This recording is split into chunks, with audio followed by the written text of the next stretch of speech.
Alright guys, today's video I'm going to be doing a starter on a 2015 Chrysler 200 with the 2.4 motor in it.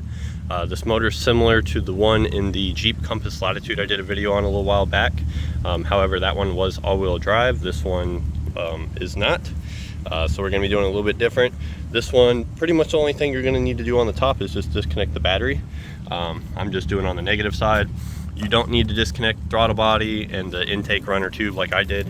I thought I was going to be able to access this guy from up top. I don't even know if I can show you guys the bolt. Let me see if I zoom in really close. So, oh yeah. Let me see here. So it's going to be,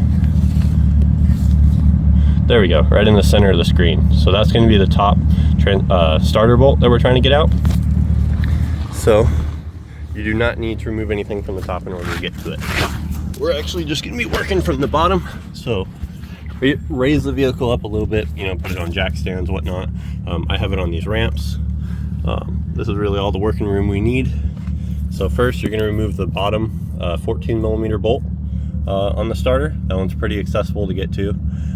Next, you're going to be removing, see if I can get you in there, that top bolt right there for the starter. Kind of a funny angle, but it's kind of right in the middle of the screen. I can't see it because of this angle. This is what I'm looking at, so you have to like get up in there. So what I'm going to do is bring you guys around this, and then I'm going to put you right about here. So I'm laying right underneath this. This is where my face is at. I'm going to look right into this hole, and if you look closely, right there in the center of the screen is the bolt. I'm going to try my best to reach my hand up there so you can see what I'm talking about. Right where my finger is kind of at, that's where that bolt is. That's where you're going to be able to look and see what you're doing a little bit. You're going to need a 16mm wrench like this, and then you're just going to kind of bring this up here best you can. You might need to use the box end side, you might be able to use the open side. And I'm trying to do this while looking at the camera, not very easy, but so you can kind of see somewhere. Let me see, we're on that bolt right now, and we got it broken loose. Not the funnest way to get in there, but then you're going to sit here after you have it broken loose enough. You're going to wiggle the starter. Let's see if I can zoom back out. You're going to wiggle the starter with one hand while you reach up through this hole.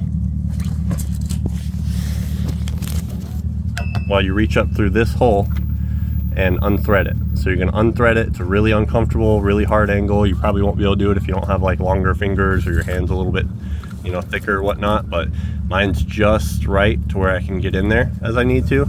But you're going to do this with two hands. So you're going to use one to wiggle that and one to kind of rock the starter right here while you're doing it. That way you can get it out without having to use like a ratchet. I was able to use a 14 ratchet on the bottom bolt just because it's relatively simple to get to. But the top bolt, Milwaukee, I know, came out with a Milwaukee Insider. It's a long ratchet.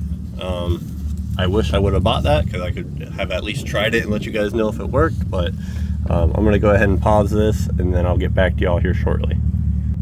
Alright, so once you've got that top bolt out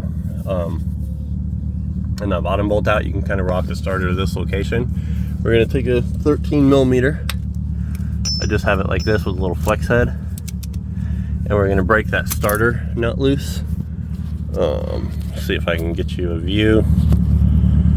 Really bad image. Let me see. I won't. Oh yeah, this guy right here. So I went ahead and already broke it loose. Sorry, the picture's so bad. So I'm going to spin that off, and then this guy we're going to be removing, which is going to have a little clip on top. That little red piece in the middle of the screen, we're going to have to pop that back before it can remove the harness. I'm going to use a pick, but I'll get back to y'all here in a moment. Alright, so once you get that nut off, you can put it back in the hole put the starter back flush against the transmission, and then that way you can remove the charge wire, or not the charge wire, the battery positive wire, because it only stretches so far. So that little cable right there only goes so far. So yeah, you'll push the whole starter back into the hole, the mounting location, all the way flush, and then you can pop that harness off right there. Now we're going to be working on getting this. We have a little bit more access to get this clip for the signal wire. So we're going to pop that clip back first carefully, and then we're going to pull that harness off. Give you this view real quick, just because I found out I was able to spin it. So make it a little bit easier on y'all, so you guys don't take a chance on breaking it. So see if I can do this. I might not be able to. Sometimes you need the help. Let's see. Try to pop this back.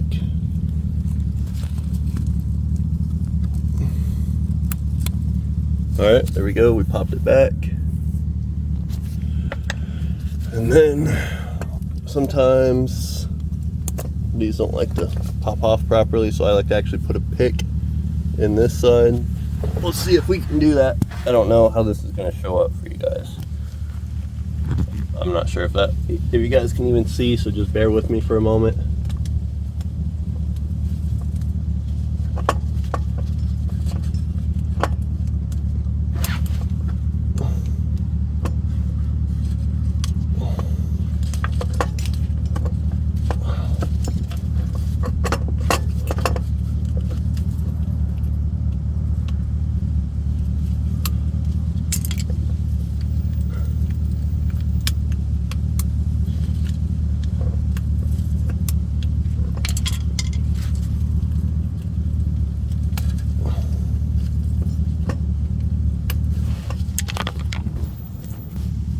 All right, so got the starter out. I'll show you how I did that real quick.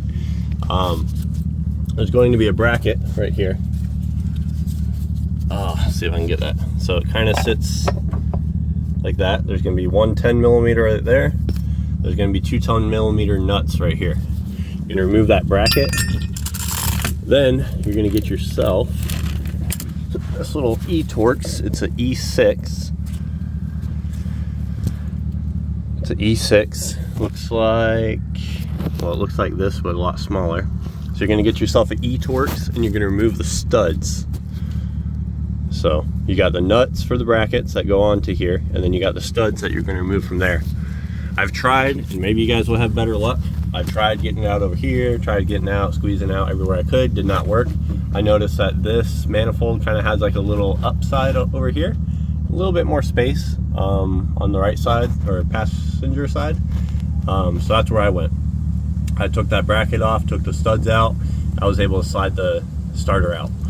So good on Dodge, you know, once again, doing something, you know, I'm shocked every time. But anyways, I'm gonna go ahead and throw that starter back in. That's pretty much it as far as the removal. Everything else is reverse process.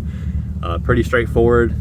Just make sure you have some tools. You're gonna need a 10 millimeter for the well, a 10 millimeter deep is what I used, this guy, for the nuts, or you can use this longer one, doesn't matter. But you're gonna need a 10 mil for the battery. You're gonna need a 16 mil for the top starter bolt, a 14 mil for the bottom starter bolt, a 13 mil for the starter battery wire, and then just a little clip for the or a little pick for the harness.